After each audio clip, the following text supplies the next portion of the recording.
नमस्कार, मैं हूं सत्यपाल और आप देख रहे हैं CWB हिंदी न्यूज। शक संवत 1945 विक्रम संवत 2080 आज ज्येष्ठ माह के शुक्ल पक्ष की द्वितीय तिथि और दिन रविवार है। तदनुसार अंग्रेजी तारीख 21 मई सन 2023। आइए सबसे पहले एक नजर डाल लेते हैं दिन भर की सुर्खियों पर।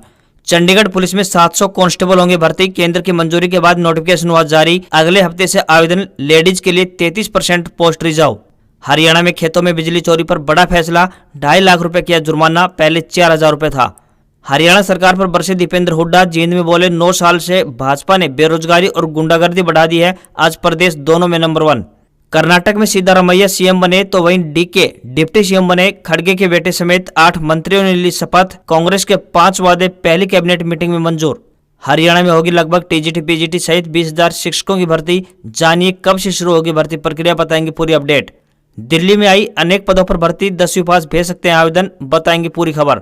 हरियाणा में श्री गुरु अर्जुन देव जी महाराज के शहादत दिवस के अवसर पर 23 मई को सरकारी अवकाश घोषित। स्कूलों में रहेगी छुट्टी। हरियाणा के सरकारी अस्पतालों में अब नहीं होगा दवाइयों का टोटा। स्वास्थ्य मंत्री अनिल विज ने सीएमओ को दी पावर। G7 समिट में मोदी से मिले जेलेंस्की। यूक्रेन रूस जंग के बाद दोनों की पहली मुलाकात। बाइडेन ने पीएम मोदी को लगाया गले। और अब खबरें विस्तार से। साहित्य अकादमी राष्ट्रीय साहित्य संस्थान नई दिल्ली द्वारा विभिन्न पदों पर भर्ती के लिए आवेदन मांगे गए हैं। आपको बता दें कि यह भर्तियां संविदा आधार पर की जाएंगी। जो भी उम्मीदवार इन पदों के लिए इच्छुक हैं वह अपने आवेदन भेज सकता है। महिला व पुरुष दोनों वर्गों के उम्मीदवार अप्लाई कर सकते हैं। आवेदन करने की अंतिम तिथि 12 जून 2023 तय की गई है। मल्टीटास्क स्टाफ यानी MTS पदों के लिए आवेदक 10वीं पास होने चाहिए, तो वहीं स्टेनोग्राफर ग्रेड 2 के आवेदक 12वीं पास होने चाहिए तथा उन्हें कंप्यूटर का ज्ञान अवश्य होना चाहिए। वह हिंदी और अंग्रेजी स्टेनो में 80 शब्द प्रति मिनट की गति होनी चाहिए। कोई भी आवेदन शुल्क नहीं देना होगा। आयु सीमा 18 वर्ष से लेकर 30 वर्ष के बीच निर्धारित की गई है। उम्मीदवारों से विनम्र निवेदन है कि भर्ती के लिए आवेदन करने से पहले आधिकारिक विज्ञापन अवश्य देख लें।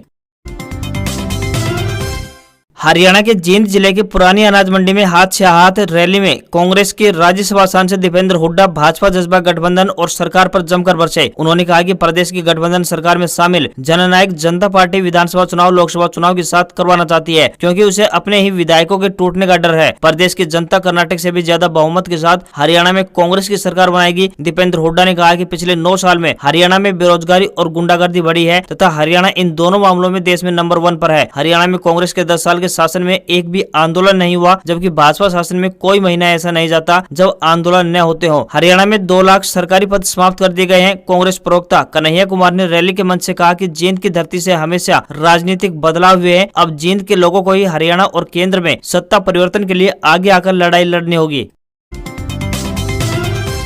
हरियाणा में जनसंवाद कार्यक्रम में सीएम मनोहर लाल खट्टर के आगे सरकार के विरोध के बाद बीजेपी ने अपनी रणनीति बदल दी है। अब हरियाणा सरकार के मंत्री भी फील्ड में जाकर जनसंवाद करेंगे। मंत्रियों की कारगुजारी का अंजाम सीएम को न भुगतना पड़े, इसलिए अब उन्हें भी सच का सामना करना पड़ेगा। यही नहीं, संगठन भी सरकार के बचाव में मैदान में उतरेगा। हरियाणा बीजेपी अध्यक्ष ओम प्रकाश धनखड़ के अलावा दूसरे पार्टी पदाधिकारी भी लोगों से मिलकर शिकायतें सुनने का काम करेंगे, ताकि पार्टी के खिलाफ एंटी इनकम्बेंसी के माहौल को न बनने दिया जाए। बता दें कि हरियाणा में बीजेपी 10 साल सत्ता में है। राज्य में कुल 90 विधानसभा सीटें हैं। साल 2014 में भाजपा ने 47 सीटें जीतकर अकेले दम पर सरकार बनाई। वहीं 2019 की बात करें तो विधानसभा चुनाव में बीजेपी को बहुमत नहीं मिला। भाजपा 40 सीटों पर सिमट गई। इसी के साथ वोटरों की ज्यादा नाराजगी और जीतने की चुनौती बीजेपी के लिए ही है। हरियाणा में अगले साल विधानसभा चुनाव होने हैं। देश में 11 महीने बाद अगले ही साल लोकसभा चुनाव भी है। हरियाणा में 10 लोकसभा सीटें हैं। साल 2019 के चुनाव में सभी सीटें बीजेपी ने जीती। इस बार बीजेपी के आगे सभी सीटें बचाने की चुनौती है। ऐसे में पिछली बार हरियाणा की सभी 10 लोकसभा सीटें जीतने वाले बीजेपी लगातार रणनीति बदल रही है।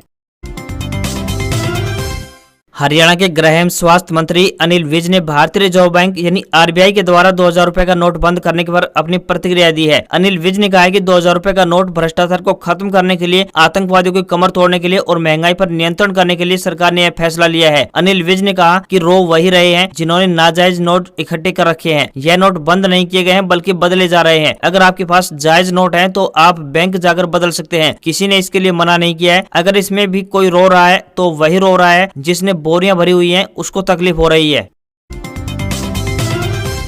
हरियाणा ओपन स्कूल के सीनियर और सेकेंडरी के खराब रिजल्ट से शिक्षा विभाग में खलबली मच गई है। बोर्ड ने अपने आधिकारिक वेबसाइट पर रिजल्ट अपलोड कर दिया है। परीक्षार्थी अपना परिणाम बोर्ड की वेबसाइट www.bses.org.in पर देख सकते हैं। हरियाणा विद्यालय शिक्षा बोर्ड ने स्टडी सेंटर खोलने की तैयारी शुरू कर दी है। साथ ही बोर्ड की ओर से सभी सरकारी और गैर सरकारी स्कूलों से स्टाफ स्टेटमेंट तलब कर ली है। इसके लिए बोर्ड की ओर से स्कूलों को 1 महीने का टाइम दिया गया है। रिजल्ट को देखें तो सेकेंडरी का फ्रेश और रीअपियर श्रेणी का रिजल्ट 20% से भी कम रहा है। बोर्ड अध्यक्ष डॉक्टर वीपी यादव ने दावा किया कि ओपन स्कूलों का परिणाम बेहतर बनाने के लिए नेशनल इंस्टीट्यूट ओपन स्कूलिंग यानी NIOS की तर्ज पर स्टडी सेंटर बनाए जाएंगे। पहले पायलट प्रोजेक्ट शुरू किया जाएगा, उसमें मुक्त विद्यालय के छात्र छात्राओं को स्टडी सेंटर की सुविधा दी जाएगी। हरियाणा में बिजली चोरी पर उत्तर हरियाणा बिजली वितरण निगम ने अपना बड़ा फैसला लिया है। निगम ने अब खेत में बिजली चोरी करने पर लगने वाले जुर्माने को 2.5 लाख रुपए तक कर दिया है। इससे पहले 2500 रुपए से लेकर 4000 रुपए तक अनुमानित राशि के हिसाब से ही जुर्माना वसूला जाता था। बिजली चोरी करने पर जुर्माना राशि की इन नई दरों को लेकर प्रदेश के सभी चीफ इंजीनियर, अधिशासी अभियंता, SDO, JE सहित अन्य अधिकारियों को आदेश जारी कर दिए हैं। नए सर्कुलर के अनुसार BHP के बजाय सीधे प्रति यूनिट के हिसाब से जुर्माने की राशि तय की जाएगी, जिसमें 6 रुपए 62 पैसे प्रति यूनिट जुर्माना राशि तय की जाएगी। चंडीगढ़ पुलिस में नौकरी करने का सपना देख रहे युवाओं के लिए अच्छी खबर है। चंडीगढ़ पुलिस में जल्द ही 700 कांस्टेबल भर्ती होंगे, जिसको लेकर केंद्र सरकार ने अपनी हरी झंडी दे दी है। इस संबंध में पुलिस विभाग द्वारा एक नोटिफिकेशन भी जारी कर दिया गया है, जिसमें 223 पोस्ट महिलाओं के लिए भी रखी गई है। इन पोस्टों के लिए 12वीं पास क्वालिफिकेशन रखी गई है। साल 2018 के बाद चंडीगढ़ पुलिस में कांस्टेबल भर्ती होने जा रही है। अगले हफ्ते से ऑनलाइन आवेदन शुरू होंगे। जुलाई अंत में पहले लिखित परीक्षा आयोजित की जाएगी। 18 से 25 साल की आयु के युवा आवेदन कर सकेंगे। महिलाओं के लिए 33% पोस्ट रिजर्व रखी गई है। सितंबर मध्य तक शारीरिक परीक्षा आयोजित की जाएगी। चयनित अभ्यर्थियों की सारंगपुर स्थित पुलिस ट्रेनिंग सेंटर में ट्रेनिंग शुरू होगी। हरियाणा के पूर्व सीएम एवं इनेलो सुप्रीमो ओम प्रकाश चौटाला ने कहा है कि प्रदेश में चल रही इनेलो की परिवर्तन यात्रा से बहुत बड़ा बदलाव आने वाला है। आगामी दिनों में इनेलो की सरकार बनेगी। भाजपा के शासन में हर वर्ग दुखी है। चौटाला ने बताया कि किसानों को उनकी फसलों का उचित मुआवजा नहीं मिल पा रहा है। फसलों के लिए खाद के लिए लाइनों में लगना पड़ रहा है। अस्पतालों में डॉक्टरों और दवाइयों की भारी कमी है। भीषण गर्मी में भी बिजली पानी की किल्लत चल रही है। वहीं जहाँ देश में महंगाई चरम सीमा पर है, तो पढ़े लिखे युवा बेरोजगार है। उन्होंने कहा कि अगर हरियाणा में इनेलो की सरकार बनती है तो पहली कलम से स्कूलों में चल रही शिक्षकों की कमी को दूर किया जाएगा। हर बच्चे को निःशुल्क शिक्षा और चिकित्सा दी जाएगी। नौकरी नहीं मिलती है तो युवाओं को 21,000 रुपए प्रति महीना बेरोजगारी भत्ता दिया जाएगा। ओम प्रकाश चौटाला ने बताया कि भाजपा सरकार में जिन बुजुर्गों की पेंशन कट गई है, उनकी सरकार बनते ही उन बुजुर्गों की पेंशन दोबारा से बनाई जाएगी और बुजुर्गों की मासिक पेंशन 7,500 रुपए प्रति महीना कर दी जाएगी। हरियाणा के कैथल के पुंडरी क्षेत्र के गांव सिरसल में शनिवार को कांग्रेस पार्टी के हाथ से हाथ जोड़ो अभियान के तहत हुई जनसभा में राज्यसभा सांसद दीपेंद्र सिंह हुड्डा मुख्य अतिथि के रूप में पहुंचे। सभा को संबोधित करते हुए सांसद दीपेंद्र हुड्डा ने 2000 रुपए के नोट के बंद करने के केंद्र के फैसले पर भाजपा सरकार पर तंज कसा। उन्होंने कहा कि अपने ही छापे गए नोट पर से इतना जल्दी विश्वास कैसे उठ गया। उन्होंने कहा कि कर्नाटक में कांग्रेस सरकार की शपथ हुई है, अगले साल हरियाणा में भी होगी। उन्होंने कहा कि 2016 में नोटबंदी से महंगाई, बेरोजगारी और आर्थिक मंदी जैसे दूरगामी दुष्परिणाम सामने आए। सांसद ने कहा कि प्रदेश में व्यापक भ्रष्टाचार हो रहा है और मुख्यमंत्री कार्यालय के अधिकारियों के द्वारा किए गए भ्रष्टाचार की पोल खुल रही है। सीएम के OSD पर भ्रष्टाचार के सीधे सीधे आरोप लग रहे हैं। साथ ही CET अभ्यर्थियों की मांग का समर्थन करते हुए कहा कि खट्टर सरकार वाला 4 गुना का चक्कर छोड़ो, CET को क्वालिफाइंग से जोड़ो। हरियाणा लोक सेवा आयोग की ओर से होने वाली हरियाणा सिविल एलाइड परीक्षा के लिए कुरुक्षेत्र के 27 शिक्षण संस्थानों में 42 परीक्षा केंद्र बनाए गए हैं। आज यानी रविवार को इन परीक्षा केंद्र में करीब 10,920 परीक्षार्थी परीक्षा देंगे। परीक्षा को शांतिपूर्ण और पारदर्शिता से आयोजित कराने के लिए ड्यूटी मजिस्ट्रेट नियुक्त किए गए हैं। DC शांतनु शर्मा ने बताया कि 21 मई को HCS परीक्षा 2 चरण में होगी। सुबह 10 बजे से लेकर दोपहर 12 बजे और शाम 3 बजे से लेकर 5 बजे तक परीक्षा की जाएगी। परीक्षार्थियों को अपने साथ परीक्षा केंद्र में एडमिट कार्ड व बाल पेन ले जाने की अनुमति होगी। इसके साथ ही उन्हें अपना एक पहचान पत्र भी लाना होगा। इसी आधार पर उनकी परीक्षा केंद्र में एंट्री होगी। परीक्षा केंद्र में मोबाइल, घड़ी, बेल्ट, किसी भी प्रकार की इलेक्ट्रॉनिक गैजेट पर पूर्ण रूप से पाबंदी रहेगी। परीक्षा को लेकर धारा 144 भी लगाई गई है। परीक्षा के लिए 2 घंटे का समय निर्धारित किया गया है। किसी भी परीक्षार्थी को 2 घंटे से पहले परीक्षा केंद्र से बाहर नहीं जाने दिया जाएगा। OMR शीट एकत्रित होने पर ही परीक्षार्थी को बाहर जाने की अनुमति दी जाएगी। हरियाणा के महेंद्रगढ़ में गंगा देवी पांडे नेत्र चिकित्सालय हरियाणा गवर्नमेंट के पैनल की सूची में शामिल हो गया है। अब हरियाणा सरकार के सभी कर्मचारी पेंशनर सरकार के निर्धारित मानकों पर अपना इलाज व ऑपरेशन इस हॉस्पिटल से करवा सकेंगे। क्षेत्र के कर्मचारी व पेंशनरों में इससे खुशी की लहर है कि अब घर द्वार पर ही उनको इलाज की सुविधा मिल जाएगी। अब हरियाणा सरकार के सभी कर्मचारी पेंशनर व उनके आश्रित को हरियाणा सरकार के निर्धारित मानकों पर अपना इलाज व ऑपरेशन इस हॉस्पिटल में करवा सकते हैं। इससे क्षेत्र के कर्मचारियों को काफी सुविधा मिल सकेगी। झज्जर के डीसी कैप्टन शक्ति सिंह ने बताया कि सरकार के द्वारा किसानों की सुविधा को देखते हुए ई क्षतिपूर्ति पोर्टल लॉन्च किया गया है ताकि किसान अपनी फसल के खराबे को सही और सटीक जानकारी स्वयं दर्ज कर सकें। उन्होंने कहा कि सरकार को सूचना मिली है कि कई बार किसान जानकारी के अभाव में सीएससी सेंटरों पर अपनी जमीन पर बोई गई फसल का खराबा दर्ज कराने जाते हैं, तो काफी किसानों की जमीन अन्य किसी व्यक्ति के द्वारा या तो अपने मोबाइल फोन पर या किसी सीएससी सेंटर से अपने नाम दर्ज करवाकर अपना खाता नंबर और मोबाइल नंबर का इंदराज होना पाया जाता है। ऐसे में अगर किसी किसान के साथ पोर्टल पर इस तरह की धोखाधड़ी संबंधित समस्या है तो वे ऐसी समस्याओं के निवारण के लिए संबंधित एसडीएम और तहसीलदार कार्यालय में अपनी शिकायत दर्ज कराएं ताकि उनकी शिकायत का निवारण किया जा सके।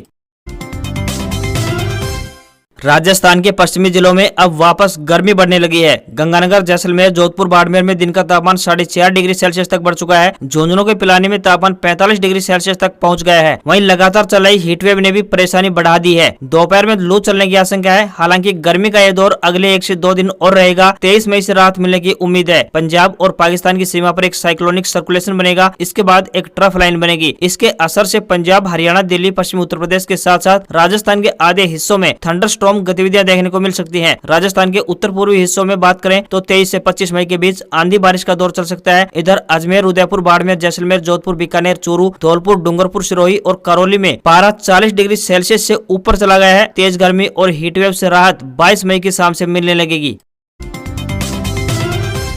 हरियाणा के शिक्षा मंत्री कंवरपाल गुर्जर ने 2024 में फिर से हरियाणा में भाजपा सरकार बनाने का दावा करते हुए कहा कि प्रदेश सरकार बिना भेदभाव के विकास कार्य करा रही है। स्कूलों में शिक्षकों की कमी को मानते हुए उन्होंने कहा कि अगले महीने से शिक्षकों की भर्ती प्रारंभ होगी और लगभग 20,000 शिक्षकों की भर्ती की जाएगी। अगले महीने से 7,400 के करीब टीजीटी, 4,400 के लगभग पीजीटी व 9,000 अन्य शिक्षकों की भर्तियां की जाएंगी। स्कूलों में मनमर्जी से वर्दी और किताबें बदलने तथा फीस बढ़ाने पर उन्होंने कहा कि इस पर रोक लगाई गई है। यदि फिर भी कहीं ऐसा हुआ है तो अभिभावकों को इस बारे में शिकायत करनी चाहिए। इस पर सख्त कार्रवाई की जाएगी। बेरोजगार युवाओं के लिए अच्छी खबर है। पिछले 6 महीने से बंद सक्षम योजना का पोर्टल अब खुल चुका है। अब बेरोजगार युवा सक्षम योजना से जुड़ने के लिए किसी भी सीएससी सेंटर पर जाकर अपना आवेदन कर सकते हैं। सक्षम योजना का पोर्टल पिछले 6 महीने से बंद था, जिस कारण नए बेरोजगार सक्षम योजना के तहत आवेदन करने के लिए रोजगार कार्यालय के चक्कर काटने को मजबूर थे, जिससे नए बेरोजगार आवेदनकर्ताओं को काफी परेशानी झेलनी पड़ रही थी। सक्षम युवा योजना का मुख्य उद्देश्य हरियाणा में सभी बेरोजगार सक्षम युवाओं को बेरोजगारी भत्ता और मानदेय दिया जाता है। हरियाणा सक्षम योजना को 1 नवंबर 2016 को शुरू किया गया था। 12वीं पास को 900 रुपए प्रति महीना, ग्रेजुएट को 1500 रुपए प्रति माह, पोस्ट ग्रेजुएट को 3,000 रुपए प्रति माह दिए जाते हैं। वहीं 100 घंटे काम मिलने के बाद इस योजना के तहत 12वीं पास को 6,900 रुपए प्रति माह, ग्रेजुएट को 7,500 रुपए प्रति माह व पोस्ट ग्रेजुएट को 9,000 रुपए प्रति माह मिलते हैं। आज खबरों में बस इतना ही। देखते रहिए हरियाणा का सबसे बेहतरीन news channel CWB Hindi news. नमस्कार।